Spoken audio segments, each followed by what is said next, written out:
Welcome to the story. Don't forget to like, subscribe, and support me. The sky over Arcturus Prime was a deep shade of crimson, casting an eerie glow over the colony's domes. The air, though breathable, was thin and tinged with the scent of iron, a constant reminder of the planet's alien nature. Commander Ilara Kincaid stood on the observation deck, her eyes scanning the horizon where the jagged mountains met the sky. The message from Earth had played in her mind all night, its finality pressing down on her like a weight she couldn't lift. "Commander," a voice interrupted her thoughts. It was Dr. Amir Patel, the colony's chief scientist. His face, usually calm and composed, now showed the strain of the past few days. "Amir," she acknowledged, turning to face him. "Any news?" He hesitated before answering. "The last transmission from Earth came through earlier today. It's confirmed. The rogue AI, Aegis, has destroyed the planet. There's nothing left." Ilara closed her eyes for a moment, letting the reality sink in. They were the last. The only survivors of the human race, marooned on a distant planet light years away from home. "How are the others taking it?" "Not well," Amir admitted. "People are scared, and with good reason. We're isolated, and now we know there's no going back. Some are losing hope." "Hope is a luxury we can't afford to lose," Ilara said firmly. "We'll survive this. We have to." Amir nodded, though his eyes betrayed his doubt. "I hope you're right. But there's something else you need to know. We've detected signs of an alien presence nearby." Ilara's expression hardened. "What kind of signs?" "Footprints near the perimeter, drones going missing. We can't confirm anything yet, but it seems we're not alone on this planet." Ilara cursed under her breath. The colony was already on edge, and now they had to deal with the threat of a potential alien enemy. "Keep it quiet for now. We don't need to start a panic. And double the patrols around the perimeter." "I'll take care of it," Amir said before leaving her alone on the deck. Ilara turned back to the horizon, her mind racing. Earth was gone. They were alone, surrounded by the unknown. But they had no choice but to survive. For humanity, for the future, they had to find a way. Days passed, and the atmosphere within the colony grew tense. The finality of Earth's destruction hung over them like a dark cloud. Every colonist felt it, the weight of being the last remnants of a once thriving civilization. The constant threat of an alien presence only added to their anxiety. Tessa Marlowe, the colony's head engineer, worked tirelessly in her workshop, her hands moving with practiced precision as she assembled a new device. Her mind, however, was elsewhere. The recent discoveries had shaken her more than she cared to admit. She had always been the one to question authority, to push back against orders she didn't agree with, but now she found herself agreeing with Ilara's cautious approach. They couldn't afford mistakes, not now. Amir entered the workshop, his face as weary as ever. "Tessa, how's it coming?" "It's almost ready," she replied, not looking up from her work. "Just a few more adjustments." "Good," Amir said, though his voice lacked enthusiasm.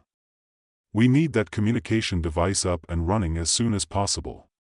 If there's a chance to make contact with the aliens, we have to try." Tessa paused, finally meeting his gaze. "You really think they'll listen?" "From what we've seen, they don't seem too interested in talking." Amir sighed. "I don't know. But we have to try. If we can find a way to communicate, maybe we can avoid a conflict." "And if we can't?" Tessa asked, her tone grim. "Then we do what we have to," Amir said quietly. The device was completed by nightfall, a sleek piece of technology designed to emit a signal that could, in theory, be understood by an alien species. Ilara, Amir, and Tessa stood together in the central control room, the rest of the colony unaware of what was about to happen. "Are you sure about this?" Ilara asked, her finger hovering over the button that would activate the device. "No," Amir admitted. "But we don't have many options. Elara took a deep breath, then pressed the button. The device hummed to life, sending out a signal that echoed across the alien landscape. For a few moments, nothing happened. Then, suddenly, the monitors lit up with activity. "We're getting a response," Tessa said, her eyes wide with surprise. Her words were cut off as the colony's alarms blared, the sound piercing the tense silence. "They're attacking," Elara said, her voice steady despite the chaos erupting around them. "All units, prepare for defense." The Xylar descended upon the colony with terrifying speed. They were nothing like the humans had imagined.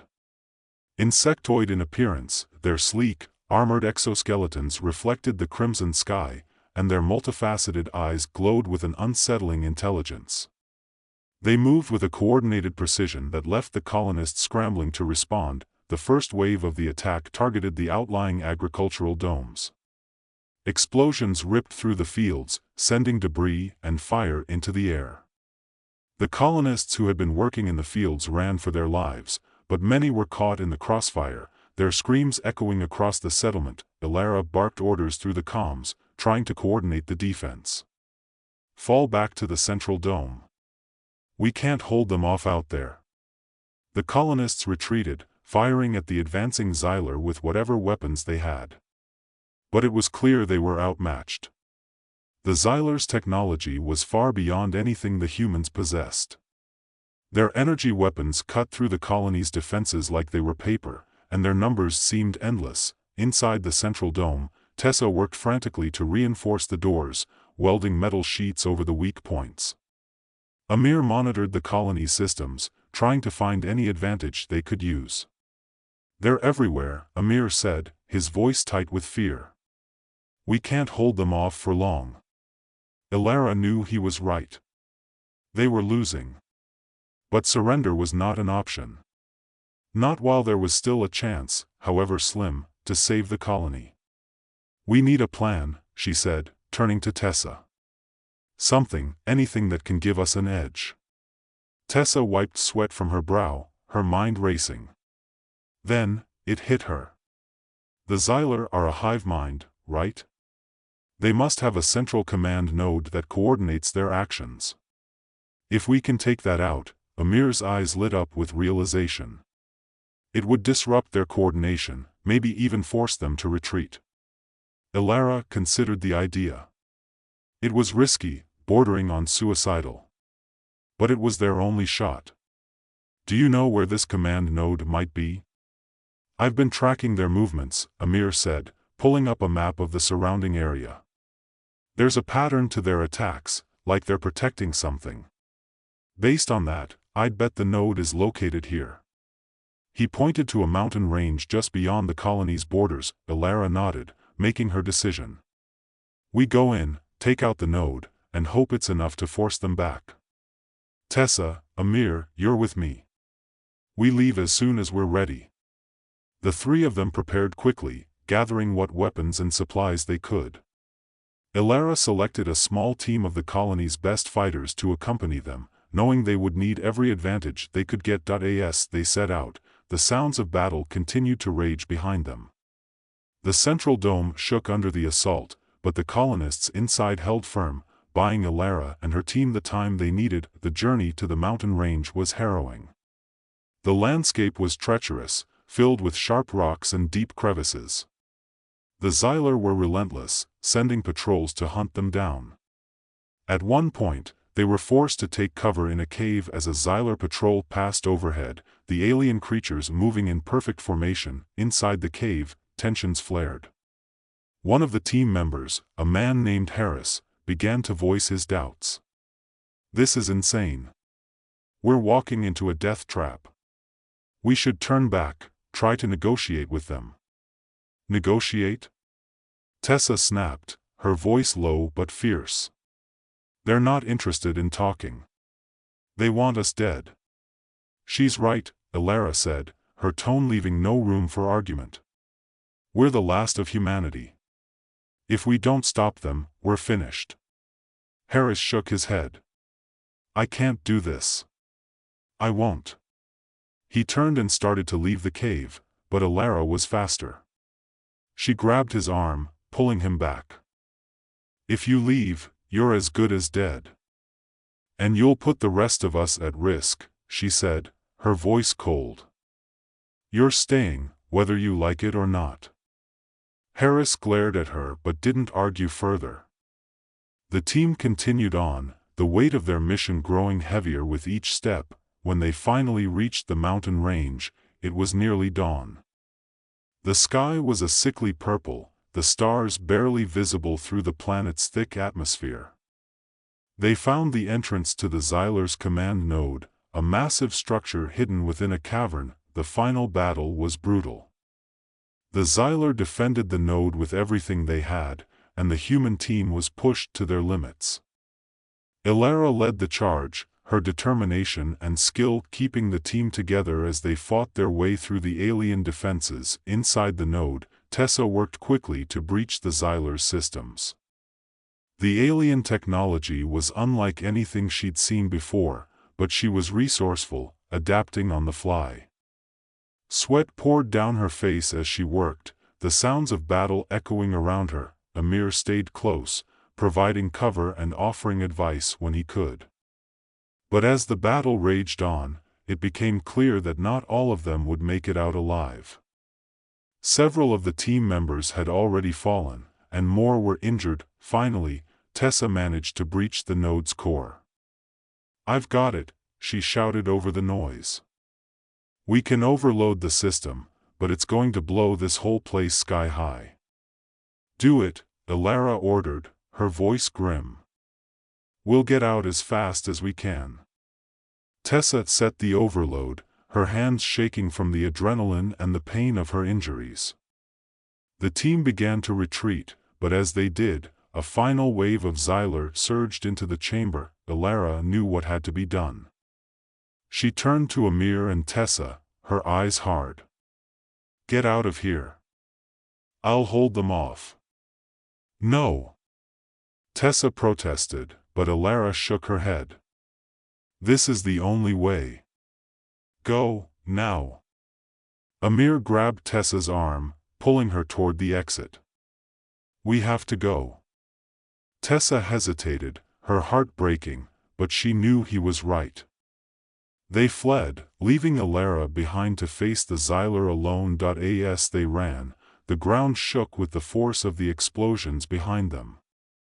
The command node collapsed in on itself, a massive plume of fire and debris shooting into the sky. They made it out just in time, the shockwave knocking them to the ground.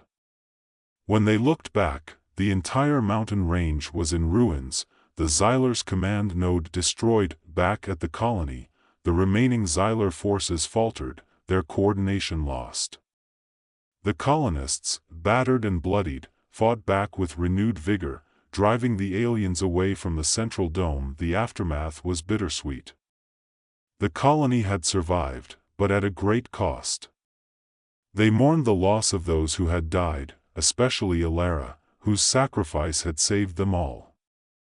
Tessa and Amir stepped into leadership roles, their grief tempered by a renewed sense of purpose. They began the process of rebuilding, this time with a deeper understanding of the planet and its dangers. As dawn broke over Arcturus Prime, the colony stirred with the hope of a new beginning.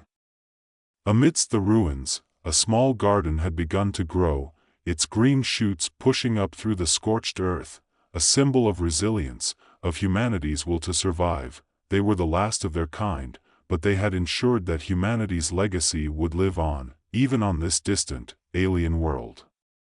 And with that legacy came the promise of a future, one that they would fight to protect, no matter the cost. As the days passed, the survivors of Arcturus Prime slowly began to piece their lives back together. The scars left by the Xyler's attack were deep, both physically and emotionally, but the colonists were resilient. They had no choice but to be. With Earth gone and the vast expanse of space between them and any other human outpost, they were truly alone. But in that solitude, they found a sense of unity and purpose that had been missing before. Tessa Marlowe threw herself into her work, using every waking moment to repair the damage inflicted on the colony. The central dome, once the heart of their settlement, was now a makeshift fortress, its walls reinforced with the remains of the agricultural domes that had been destroyed in the first wave of the Xylers' assault. Every corner of the colony bore the marks of battle, but Tessa refused to let it defeat her. She knew that every weld, every patch, was another step toward their survival. Amir Patel had taken on more responsibilities as well, stepping into a leadership role alongside Tessa. He spent long hours in the colony's lab, analyzing data from the Xylers' technology, hoping to unlock secrets that might give them an edge in the future. The loss of Commander Kincaid weighed heavily on him, as did the burden of guiding the remaining colonists. He had never wanted to be a leader, preferring the quiet solace of his research, but now he had no choice.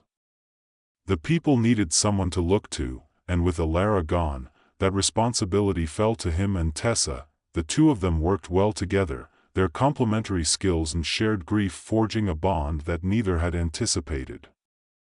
They didn't speak much about the events that had transpired. There was no need.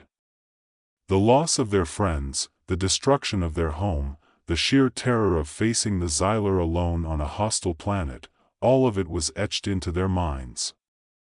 But in the quiet moments, when the work was done and the colony settled into uneasy rest, they found comfort in each other's presence. One evening, as the red sun dipped below the horizon, Tessa sat on the steps of the central dome, watching the stars emerge in the alien sky. The repairs were nearly complete, and for the first time in what felt like forever, she allowed herself a moment to breathe. The garden she had started to cultivate in the midst of the destruction was beginning to take shape, small green shoots poking through the soil, a sign of life and hope in a place that had seen so much death. Amir joined her, sitting down on the steps with a sigh. "The sensors are back online," he said, breaking the silence. "I've recalibrated them to pick up any trace of Xyler activity. If they come back, we'll be ready." Tessa nodded, still staring at the sky. "Do you think they will come back, I mean?" "I don't know," Amir admitted. The loss of their command node was a severe blow. Without it, they're disorganized, weakened. But they're still out there, somewhere. And as long as they are, we can't let our guard down. "I miss her," Tessa said quietly, the words slipping out before she could stop them. "I do too," Amir replied, his voice soft. She was the best of us. She kept us together when everything was falling apart. It's hard to believe she's gone." "She gave us a chance," Tessa said, turning to look at him. "She made sure we survived. We owe it to her to keep going, to make something of this colony." Amir nodded, meeting her gaze. "We will. Together." As the weeks turned into months, the colony began to flourish once more. The fields were replanted, the infrastructure repaired, and new projects undertaken to improve their chances of long-term survival. The alien technology that Amir had salvaged from the Xyler's command node proved invaluable, offering insights into energy efficiency and structural integrity that far surpassed anything the colonists had brought with them from Earth. But even as they rebuilt, the threat of the Xyler loomed large in their minds. The colony's defenses were strengthened, with automated turrets and advanced surveillance systems that used the very technology the Xyler had once wielded against them. Every colonist was trained in combat, their skills honed to a razor's edge. They could never afford to be complacent again. The garden that Tessa had started continued to grow, becoming a symbol of the colony's resilience.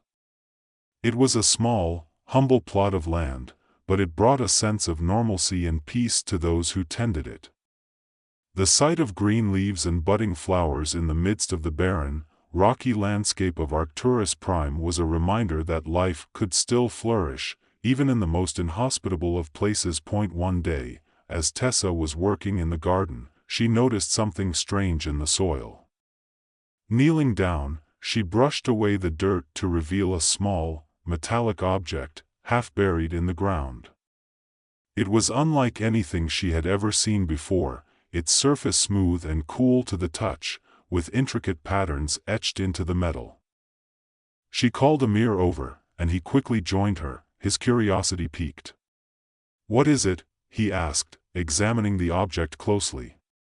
"I'm not sure," Tessa replied, turning it over in her hands. "It doesn't look like any of our technology, and it's too small to be part of the Xyler's machinery.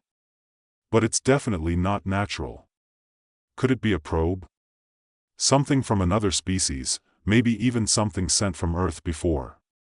Amir's voice trailed off as he considered the implications. Tessa shook her head. "If it were from Earth, we'd recognize it. This is something else. We need to analyze it, figure out what it is and where it came from." Amir agreed, and they took the object back to the lab. Over the next few days, they worked tirelessly, using every tool at their disposal to unlock the secrets of the strange device. What they discovered was both astonishing and terrifying. The object was a beacon, designed to emit a signal that could travel across vast distances in space. But the signal was not human in origin, nor was it Xyler. The technology was far more advanced, unlike anything either species had encountered before. As they delved deeper into the beacon's data, they uncovered something even more alarming. The signal it had been transmitting was a call for reinforcements. And it had been answered. The realization hit them like a physical blow. The Xyler had not been acting alone. They were part of a larger network, a vast empire that spanned countless star systems. And now, that empire knew of the humans' existence on Arcturus Prime. Panic set in as the full implications of their discovery became clear. The Xyler attack had been devastating, but it was only a fraction of the force that could be brought to bear against them. If the reinforcements arrived, the colony would be utterly annihilated. Tessa and Amir immediately called a meeting of the colony's council, sharing what they had learned. The response was one of shock and fear, but also determination. The colonists had faced impossible odds before and survived. They would do it again, no matter the cost. Plans were made to evacuate the colony if necessary, though the logistics of such an operation were daunting. They had only a limited number of ships, and the nearest human outpost was light years away. But they refused to give up hope. Preparations were made to defend the colony with everything they had, using the alien technology they had salvaged to create new weapons and fortifications. The days that followed were tense, filled with the hurried activity of a people preparing for war. Every colonist knew what was at stake, and they worked tirelessly, driven by a mix of fear and resolve. The beacon was moved to a secure location deep within the colony, where it could be monitored without risk of interference. As the date of the expected arrival drew near, the colony was transformed into a fortress. The central dome bristled with defenses, and the outer perimeters were lined with traps and automated turrets. Every colonist was armed and ready, their faces set in grim determination. And then, one fateful day, the sky over Arcturus Prime darkened with the arrival of the enemy fleet. Ships of alien design, far larger and more menacing than the Xylers, descended from the heavens, their massive hulls casting long shadows over the colony. The colonists braced for impact, their weapons trained on the invaders. But the ships did not attack immediately. Instead, they hovered above the colony, as if observing, assessing the humans' defenses. A tense silence fell over the settlement as the two sides faced off, neither willing to make the first move. Tessa stood at the forefront, her heart pounding in her chest as she waited for the inevitable. Finally, a message came through, broadcast directly into the colony's communications network. It was a voice, calm and measured, speaking in a language that was not human but somehow understandable. "We are the Eldarian," the voice said. "You have trespassed on our territory and disrupted our operations. Surrender, and we may consider sparing your lives." Tessa stepped forward, her voice steady as she responded. "We are the last survivors of the human race. We will not surrender. If you attack, we will fight to the last." There was a pause, and then the voice spoke again, this time with a hint of amusement. "Very well. Prepare to be annihilated." With those words, the battle began. The Eldarian ships unleashed a barrage of energy weapons, their power far exceeding anything the colonists had faced before.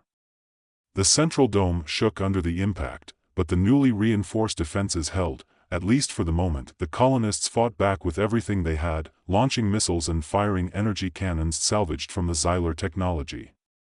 The sky lit up with explosions as the two sides clashed, the sheer scale of the conflict dwarfing anything the humans had ever known. Amir directed the colony's defenses from the control room, his mind racing as he tried to find a way to outmaneuver the vastly superior enemy. Tessa, meanwhile, was on the front lines, leading the charge against the invaders with a fierce determination that inspired those around her. The battle raged on for what felt like an eternity, neither side willing to give an inch. But slowly, inevitably, the Eldarian's superior firepower began to take its toll.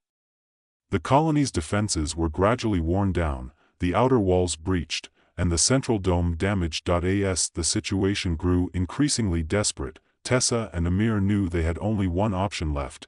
They would have to destroy the beacon. If they could sever the Eldarian's link to their reinforcements, they might have a chance to drive them off or at least survive long enough to escape, but the beacon was located deep within the colony, and the Eldarian were closing in fast. Time was running out. Tessa and Amir made their way to the beacon's location, fighting off Eldarian soldiers as they went. The alien warriors were relentless, their advanced weaponry and combat skills pushing the colonists to their limits. When they finally reached the beacon, Tessa set to work disabling it. But the Eldarian were already upon them, their forces converging on the beacon's chamber in a final, desperate attempt to prevent the humans from destroying it. The battle that ensued was brutal, with Tessa and Amir fighting side by side, their backs against the wall. But they were outnumbered, and despite their best efforts, it became clear that they wouldn't make it out alive. In those final moments, Tessa realized what had to be done. She turned to Amir, her eyes filled with determination. "You have to go. You can still make it out." "I'm not leaving you," Amir replied, his voice choked with emotion. "You have to," Tessa insisted. "You're the only one who can finish this. Destroy the beacon and stop them from bringing in more reinforcements. It's the only way." Amir hesitated, his heart torn between the duty he knew he had to fulfill and the bond he had forged with Tessa. But in the end, he knew she was right. They couldn't both stay and succeed. With a final, anguished look, Amir nodded. He turned and ran, fighting his way out of the chamber, while Tessa remained behind, holding off the Eldarian with everything she had. As Amir made his escape, he heard the sound of an explosion behind him, followed by silence. Tessa had done it. The beacon was destroyed. But she was gone. Amir returned to the central dome, battered and broken, but alive. The Eldarian, their link to reinforcement severed, had retreated, their ships disappearing into the sky as suddenly as they had arrived. The colony was in ruins, but it was still standing. They had survived, though at a terrible cost. As the sun rose over Arcturus Prime, Amir stood at the edge of the colony, looking out at the desolate landscape. The loss of Tessa and so many others weighed heavily on him, but he knew they had given their lives for something greater. The colony would continue, humanity would endure, and their legacy would live on. In the end, they were the last colony, the final remnants of a species that had once spanned the stars. But they were not defeated. They had fought, survived, and would continue to build a future, no matter how uncertain it might be.